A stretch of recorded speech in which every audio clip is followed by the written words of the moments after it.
What's up, guys? It's your dearest, most beloved host of the channel, McLovin9000, back with another video, and this time we are revisiting an old series, Star Wars, The Courtship of Princess Leia.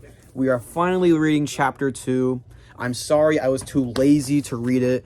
I've just been busy making films, directing, producing, doing my thing. So, yeah, Chapter 2. Last time, this guy came to get with Leia, and Han was mad. I don't know. I don't read books. So, let's get to it. Chapter 2, Star Wars, The Courtship of Princess Leia. So, Luke could sense the ruins of the ancient Jedi Master's home before his whipped guide brought him to the place. Like the landscape of Tula itself, a barren plain where the short people lichens thrust up from patches of thin water ice. The ruins felt clean and refreshing, yet empty, almost as if they had never been visited by humans. The clean feeling assured Luke that the ruins had once been inhabited by a good Jedi. The huge whippet, its ivory fur ruffling under the spring winds, trudged over the purple moss, a vibro axe fitted in its paw. It stopped and raised its long snout in the air, so that its massive tusks pointed up at a distant purple sun. He gave a trumpeting whistle, glaring ahead with small black eyes. Luke pulled back the hood of his snowsuit and glimpsed the danger on the horizon. A flock of snow demons was dropping from the shelter of storm clouds, hairy wings flashing gray in the slanting sunlight. The whippet whistled a battle cry,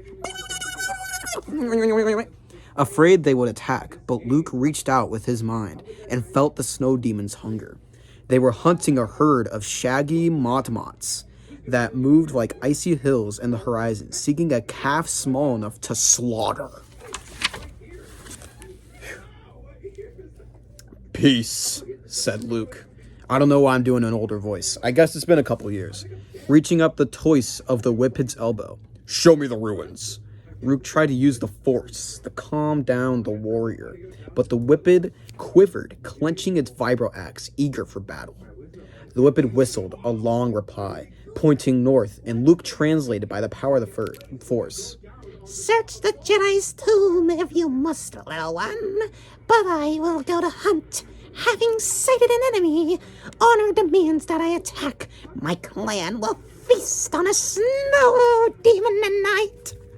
The whippet wore a weapon belt as its only article of clothing, and from the array hanging there, it pulled free a blackened iron morning star. With a weapon in each huge fist, it charged over the tundra faster than Luke could have believed possible. Luke shook his head, pitying the snow demons. R2 whistled from behind, asking Luke to slow his pace as little droid negotiated a treacherous path of ice. Together, Luke and R2 traveled north until they reached three huge flat rocks that rose from the ground to form the roof and sides of a tunnel. The tunnel smelled dry, and Luke pulled a milli-lantern from his utility belt and made his way down. A short distance from the surface, the tunnel had been caved in. A huge boulder blocked the path. Black soot on the boulder showed where a thermal detonator had blown the stone free in ages past, closing off whatever lay beyond. Luke closed his eyes and reached out with his mind until the force channeled through him.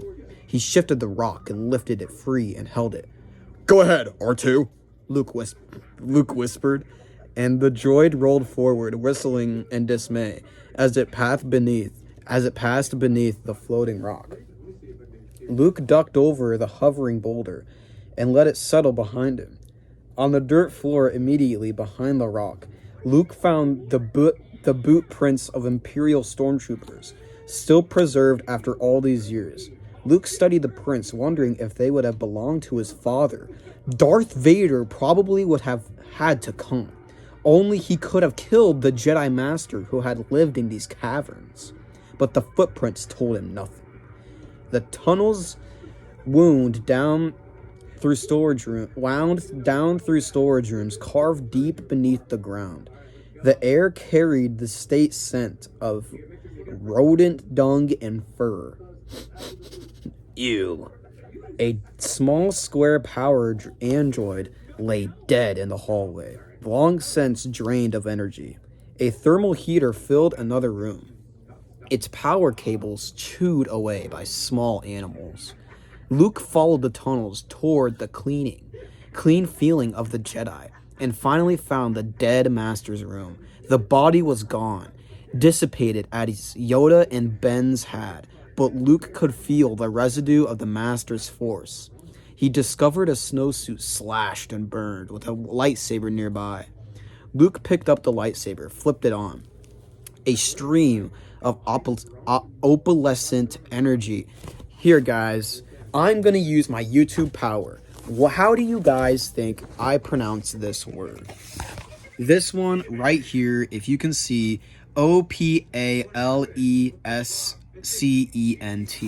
Opalescent. Opalescent. Leave a comment down below if it's opalescent or opalescent. And make a video pronouncing it and tag McLovin9000. Anyway, right back to the book. Energy shot out as the lightsaber hummed to life. Luke wondered momentarily about the man who had owned the lightsaber, then flipped it off. He knew little except that the Jedi Master had served the Old Republic in its final hours. For months now, Luke had followed the man's trail. As searcher of records for the Jedi at Coruscant, the man had seemed only a minor functionary, hardly worthy of notice by the invading Imperials, yet he had fled Coruscant with the records of 1,000 generations of Jedi. Such records, Luke hoped, would be more than the mere catalog of the Jedi's deeds. Instead, they might contain the wisdom of the ancient masters, their thoughts, their aspirations. As a young Jedi who had not been thoroughly educated in the ways of the Force, Luke hoped to learn the deeper mysteries of how the Jedi had trained their warriors, their healers, their seers. So guys, this is a pretty good book. Luke cast about the room, looking in a feeble light of his mini-lantern for anything that might provide a clue. R2 had gone down a side passage, guiding himself through the dark using the headlamps. From the passage, Luke heard a mournful whistle and followed. What was that, R2? It was a hallway that led to a blackened rooms carved in the stone where cell after cell holographic video recordings had been stored. The recordings were blasted and burned in cinders. Computer cylinders lay in piles of molten slag, their memory cores fried. Thermal detonators had melted the things, but Luke also found chunks of EMP grenades. Whoever destroyed the holo vids had done his or her best to erase them first. Luke paced the tunnel, passing dozens upon dozens of cells, gazing into each cell in turn, and his heart went from him. Nothing was left, all of it gone. The knowledge and deeds of 1,000 generations of Jedi. It's no use, R2, Luke said, and his words seemed to be followed by the darkness, the silence of the enemy, empty tunnels. R2 whistled sadly, rolled on down the corridor, lifting up on his heels to peek over the lip of each cell. Gone. All of it is gone, Luke realized. The Emperor had not been content to hunt down and murder the Jedi. He had felt the need, in his bid to gain absolute control over the galaxy. Not only need in his bid to gain absolute control over the galaxy, but only to extinguish their fire from the universe. But to crush their embers, scatter their ashes, so that the Jedi would never rise again. Sorry guys, I lost my place. I will get back to it in 3, 2, 1. So that after months of searching, Luke found only ashes. Luke sat on the floor, put a hand over his eyes, wondering what his next move should be. Certainly there had been other records, other copies. He would need to go back to Coruscant and begin the search there. From down the hall, near the end of the tunnel, R2 began to whistle excitedly. Found something? Luke asked, and he got up, dusted cinders from his clothing, forced himself to walk slowly. R2 had found a cell where the records were not melted. A thermal detonator lay on top of them, an obvious dud. The EMP grenade had fragmented, but Luke wondered how effective it had been. He took a computer cylinder from the top, plugged it into R2. The droid whistled and bent forward, preparing to display the hologram, but after a moment, ejected the cube from a grinding wheeze. Come on, Luke whispered hopefully. Reaching near the bottom of the pile, Luke freed a second cylinder, popped it into the droid, and R2 flashed an image of a man dressed in the following pale green robes. Yet static so interfered that the hollow image soon broke up. R2 spat out the cylinder, and light from his headlamp shone once again into the ceiling, urged Luke to try again. Okay, Luke sighed, and he searched for a cylinder furthest from the EMP grenade. He dug through the pile, found one in a far corner on the floor, and he was about to pull it free when he felt the force tug him in another direction. He fumbled along. You know, I really pride in my quality of the channel. I take a lot of pride in how good my videos are. And when I go halfway into chapter 2, this much of the book is left, guys. We got a long way to go. And I get a notification about how not enough storage is full for the full recording. That really grinds my gears, all right? So I ask you, Apple, if I can record a new video, why can't I just record a longer video beforehand?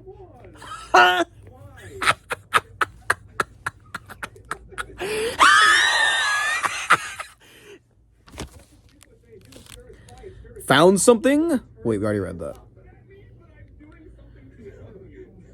He dug through the pile, found one in a far corner on the floor, and was about to pull it free when he felt the force tug him in another direction. We read that. He felt a sense of peace.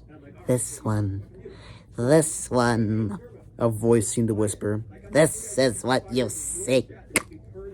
Luke grasped it, pulled it free, and stepped away. Somehow he knew that to search the caverns further would be useless. If any answers were to be found there, they were in his hand.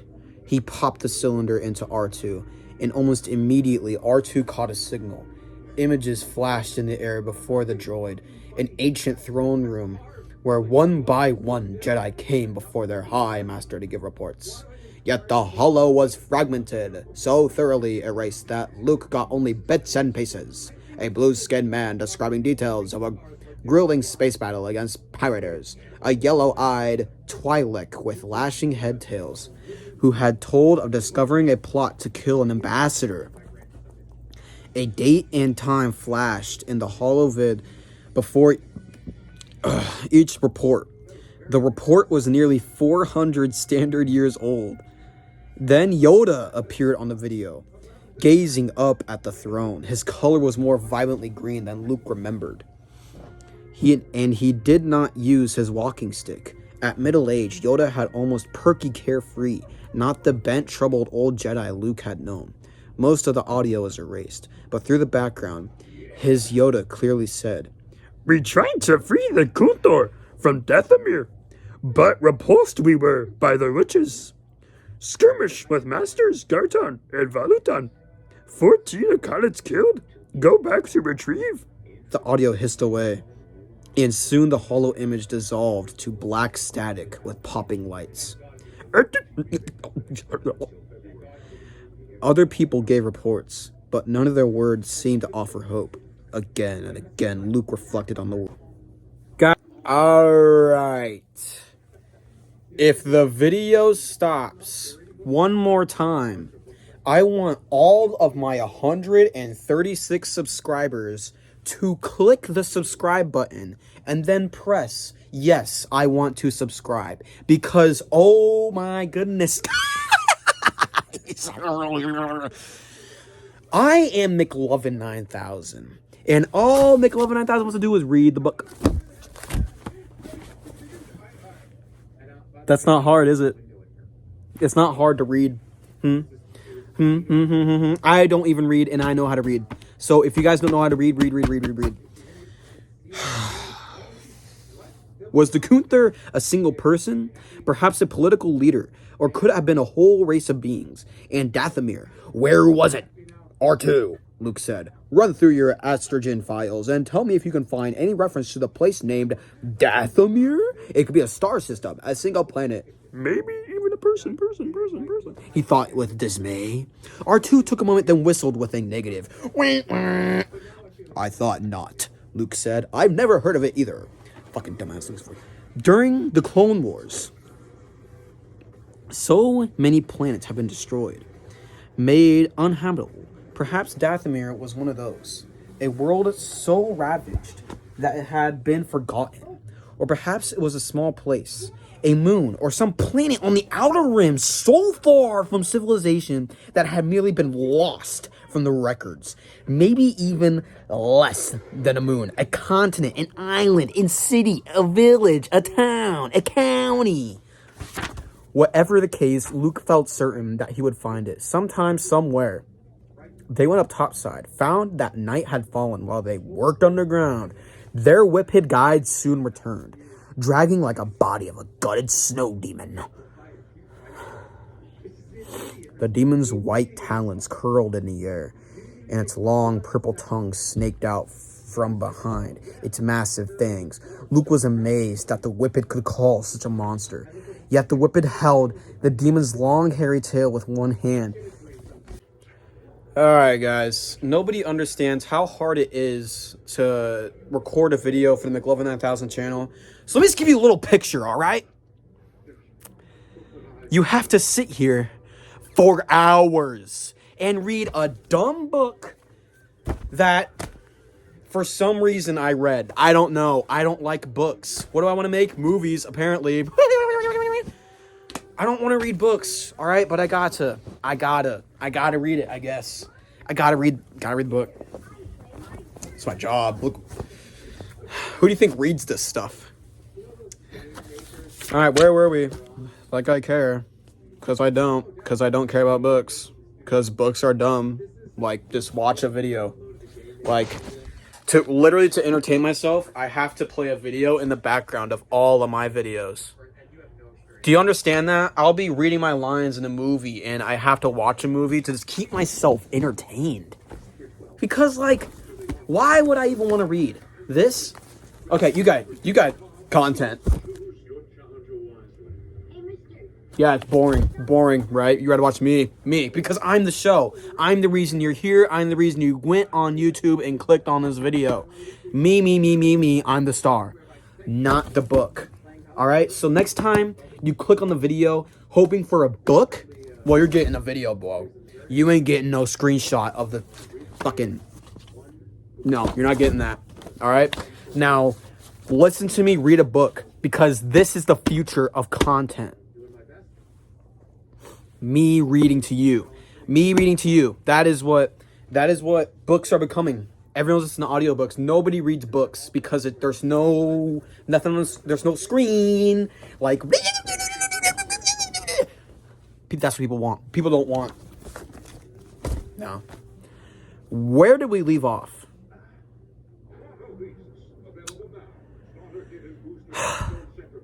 They went topside, found that night had fallen while they worked. Oh yeah, also, just to clear the air, my phone has enough storage now. I deleted like 4 games off my phone. Now I'm going to be bored. So I hope you guys like this video, all right? I hope you guys like this video because I worked really hard for it. I had to delete 4 games off my phone, so it's not like When you guys say, oh. Just remember I deleted 4 games off my phone for this video, alright? I did that for you. There, Luke stayed the night with the Whippets in a huge shelter made from the rib cage of a Motmot, covered over with hides to keep out the wind. The Whippets built a bonfire and roasted a snow demon as the young danced while the elders played their claw harps. As Luke sat watching the writhing flames and listening to the twang harps, he meditated. The future you will see, and the past, old friends long forgotten. Those are the words Yoda had said long ago, while training Luke to peer beyond the mists of time. See how I just made the book better, by the way? That wasn't in the book. There wasn't a guy going like, in the book. I did that. That was me. Because I know content, not Dave Wolverton. You don't know content. Sorry, bud. Sorry, pal. I'm that guy. Where were we?